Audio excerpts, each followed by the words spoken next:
Welcome back to our city. I'm pleased to be joined in the second half of this show by Miss Nancy DiCosmo and her husband, Mr. John DiCosmo. John, Nancy, welcome to the show. Thank you, Mayor. Thanks for having us. Now, first of all, DiCosmo's Ice has been a staple of the community. How did it start? John, was it you? My grandmother. You're not here 100 years. Not quite. My grandmother started just as a family dessert in Italy. She made a thing called granita, which is similar to what we do. And the family loved it, the neighbors loved it, and when they came to Elizabeth, it was such a hit, she decided to do it and try and sell it in the summertime to help her income from her little grocery store that she had. And it worked. Was it on the same place you're on now? Initially, no. They were over on John Street. And then in the early 20s, my grandfather bought the house next to where we are now. So, John, tell us a little about yourself. You born and raised in Elizabeth? Yes. We both are. Okay. So you started in Elizabeth. And Nancy, you? Yes, I was. You're a North End girl, though, right? No, I was Holy Rosary Parish, First Avenue and Nile Street. Okay. Yeah, grew up there. Grew up there. And how did the two of you meet? My mother. Actually, I was working at Sunrise Bakery at the time, and the prom was coming up, and his mother was a faithful customer of ours in the bakery. And the next thing I know, I have John coming into the bakery, and he asked me to the prom, and history was made from that point on. So you were in the same class? No, she was Batten, I was Jeff. Well, same year, Same year, though? Yes, yes. Because then the schools were separated according to the sexes, correct? Yes. Correct. Yes. Okay. So how was the education? Did you enjoy it back then? I did, totally. We loved, I was to St. Pat's for 1 year, and then I went over to Batten, and I loved it. It was a wonderful school. My sister went to St. Pat's, so yeah. I think my sisters know your sister. Right. I'm the baby of 6 girls, so I think I have a few that knew your family. Okay. Yeah. And I'm school 3, Cleveland and Jeff. Oh, so you never left? No. You're like stuck in that square block area of Peterstown, right? Yeah. At least Nancy came from the Holy Rosary area. Right. She moved on up somehow, right? I don't know. I don't know. But. So how long have you been in business in this place? We took over from my parents about 1980 or so. Yeah, around 85. early 80s. And your parents ran it before then, after your grandmother? Yes. Okay. And Paul Odessa, our recreation director, actually worked there for a while when he was a kid. But you were a kid too. I mean, right? Or were you his boss back then? I haven't by a few years. Yeah. So he worked for you? Or Oh yeah. Were you? He worked for my mom. His brother Joe worked for my mom. Right. A lot of the kids from the neighborhood. So you get in there found employed. employment there. Yeah. Serving. Yeah. I have to be honest with you. I only enjoy the lemon, but the lemon was a flavor that you made only. That for a while. That's all my grandmother made. Okay. So when did you branch out on different flavors? And was that you or your father? It was my mom. Your mom did? Yeah. In about 1939, when my mother and father got married, she talked to my grandmother about making another flavor, orange. And my grandmother said no. But my mother persisted.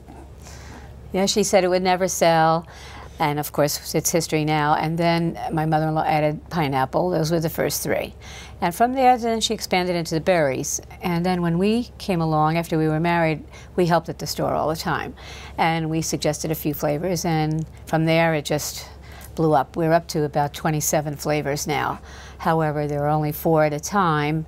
And then we vary. We only have the 4 barrels out there. So we vary them. As one finishes, we'll replace it with either something different or another fresh barrel. So are there other family members involved in the business? Yes. Yes, we have 6 children, and 3 of our children have been involved, or all have been raised with it. They all know how to do it. But 3 have remained faithfully dedicated to it. And we are doing some expansion with one of our daughters now. So when I was there one day, you gave me a tour in that side of that little building, and you showed me the barrels that are 100 years old. Yeah. Right? Actually, they're older because my grandfather got them from somewhere, you know. And in fact, one of them has a brand on the side of it, Castle. There was an old Castle ice cream company in Newark, and that was one of their barrels. And do you still make it in those barrels? We sell it out of those barrels. Okay. We make it, you know, inside the store in a machine. But even some of those barrels were inside those wooden barrels, right? When his father made it, there was a different setup. It was the same premise, but it was vertical as opposed to horizontal. Our machine is horizontal. His dad was a machinist. He rigged up the hand cranked. Yeah, that's what I saw, the hand cranked. Yes. The hand cranked barrel. Back then, yeah, that's all been modernized now. It makes it a little easier. Now that store was a grocery store at one time? Yes. Okay. My mother and my grandmother, and we kept it open year round. My dad worked for Rheingold, and in the winter, you know, we'd eat in the back of the store and keep it open for grocery, candy, soda, ice cream, tobacco. Right. Year round. Year round. So now, but now it's just. No. So what's the secret to being in business for 100 years? Who has that secret? You have to have a passion. We have a passion. We love the product. We keep it consistently the same quality. And our customers give us, when we see them enjoying the product, it gives us another incentive to keep on doing what we're doing. And we really There's not a nice day that you can't go by 4th Avenue and see 10, 15, 20 people hanging outside. You know. It's still that way. And it isn't just to come to buy ice, though. A lot of them sit and chat with us, especially in the evening. You know, we'll put out some chairs, and there's always a nice crowd of people. Sometimes we'll get a pizza. You know, we'll just sit around and talk. And where do you get the pizza from? Should I ask? You shouldn't ask. You know the answer, too probably. Too many good pizza. Yeah. So when the winter months occur, do you sell this, or do you just We close the store, but I have another job. Oh, you do, Yeah. I work at the airport. Okay. So the airport, but you do this during the summer. Is there a winter market for this, or not really? We tried. You tried it. We can tell by the time we wind up, which is usually sometime either September or early October, it wanes. The business gets really slow. And when we realize that it's all day to sell 1 can of ice or 2 cans of ice, then we know it's time to close it up. Because as much as people will say, oh, we'll stop, we would love it all year round, it does taper off. You know, and you know, we sell it outside. Yeah, so we're outdoors. You have to stand in the chilly weather. In the winter, and so my favorite is lemon. But what are the most popular flavors for the customers? Well, it's an interesting thing, Mayor. As you said, lemon was the original, and while Peterstown was predominantly Italian, it stayed the most popular flavor. However, what we've noticed is, as a new wave of immigrants have come in and Peterstown has changed, they have flavors, the other ethnic groups, that they enjoy just as much. And we've not lost a heartbeat as far as customers go. But we make a little bit more tropical flavors now. We'll make coconut is very, very popular. It's as popular as lemon. And we've added mango and guava and passion fruit to make everybody happy. And everybody that tries them likes it. So it's an interesting thing. Lemon is still up there on the top, but coconut's ready to push it out. Well, the lemon, you always get a little pit in there too, so you know it's from the lemons. So, who picks you told me 27 flavors, you only have 4 barrels. So who picks the flavors for the day? Well, as the fruits come into season, like now we've got a farmer down in Swedesboro that brought us up some Jersey peaches. So as those type of fruits come into their season, you might get the berries running really good. We try to plan it around that. We try to keep the basics, the lemon, the coconut, and the pineapple around all the time. But as the fruits come into their time, watermelons are starting to get really good. We'll start adding those.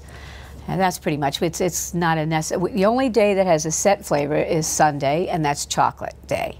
We make the chocolate only on Sunday. Really? It's a lot more work, but it's very good. If you like chocolate, it's great. Yeah. So this is a question I wanted to ask. President Obama travels to Hawaii, and he has what's called shaved ice. Yes. You go to other parts of the country, you have a snow cone. Right. You go to Philadelphia, and they have some type of water ice. Water ice, it's called in Philadelphia. And here we call it Italian ice. Yes. So since you're in the business, is there a difference from what the president has in Hawaii to what they eat in Philadelphia and otherwhere in this country? Absolutely. Yeah. Tell me about that difference. I'm curious. Well, in Hawaii, if they're calling it shaved ice, there's actually ice in the product. It's what the Hispanics call peragua, where you take ice and you shave it and you just pour syrup over it. You know, we don't do that. We don't do that. We don't use any ice in the product at all. None. We use real fruit, fruit juices or nectars, and cane sugar and water. That's it. The quantities vary in each flavor, but that's basically it. It spins in a machine that chills it to a certain consistency that we have decided upon, and then John packs it into those wooden barrels. It's inside of a stainless can, and the barrel then is packed with a brine solution. Yeah, ice and rock salt go around like the old ice cream method. Right. Yeah. So what the president's eating in Hawaii and what we read about is a shaved ice. Yes. Right. That's flavored in some way, shape, or form. With a syrup. Right. It's usually with a syrup, so we don't use syrup. Would that be similar to what the people in Philadelphia are eating? Or that would be even different? No, that would be similar to what we make. Yeah, theirs is similar, but they also use syrups. I don't know if that many that use the real fruit the way we do. It's a lot easier and cheaper to just pour the syrup in than to, it's labor intensive. What we do is very labor intensive. Oh, there's people that go to your store that say they've never had anything like this in anywhere they've been in the country. Yes, we have guests from Italy that tell us that as well. Oh, sure. Yeah, I mean, it's a phenomenal tasting ice. It's extremely enjoyable. So, is there a secret family recipe or not really? Yes. Not really. Yes. I mean, Yes, there's got to be. I agree with Nancy. That answer's got to be yes, John, because you want people leaving this show thinking. Well, there is, yes. I mean, there are, I'm sure, books on the internet that could teach you different ways to do it, but no one has our recipe, and we'd like to keep it that way. So that's from my grandmother. Yeah. Oh, it is from your grandmother. Oh, yeah. Have you improved it, changed it, or you basically have kept the same recipe? If it ain't broke, don't fix it. Pretty much. I think we've removed some of the sugar. We've tried to taper out some of the sugar. That would be the only real change that we've done. That's interesting. Yes. So when you do the 100 years, which is all year, is there a specific date of the 100? Yes. Did you associate yourself with a date? We had the first one on June 14th. Right. Flag Day. Flag Day it was. And we are having the second one on July 24th, which is during the Feast of St. Vito in Peterstown.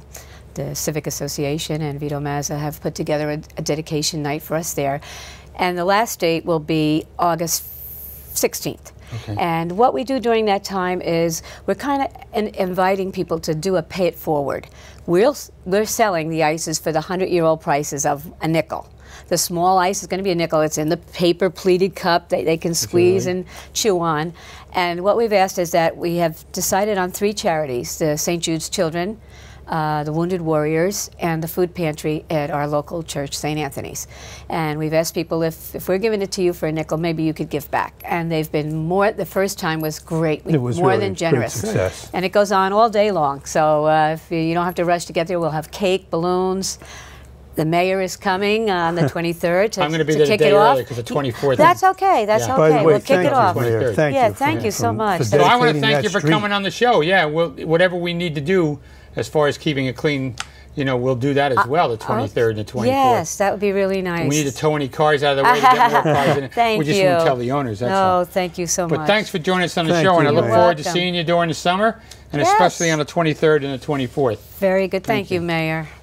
For John and Nancy DiCosmo and DiCosmo's Lemon Ice, make sure you stop there over the summer on 4th Avenue in the city of Elizabeth. And for Tommy Paranella and Tommy's Hot Dogs, as well as Jerry's and National Hot Dog Day on July 23rd, we'll see you next week on another edition of Our City.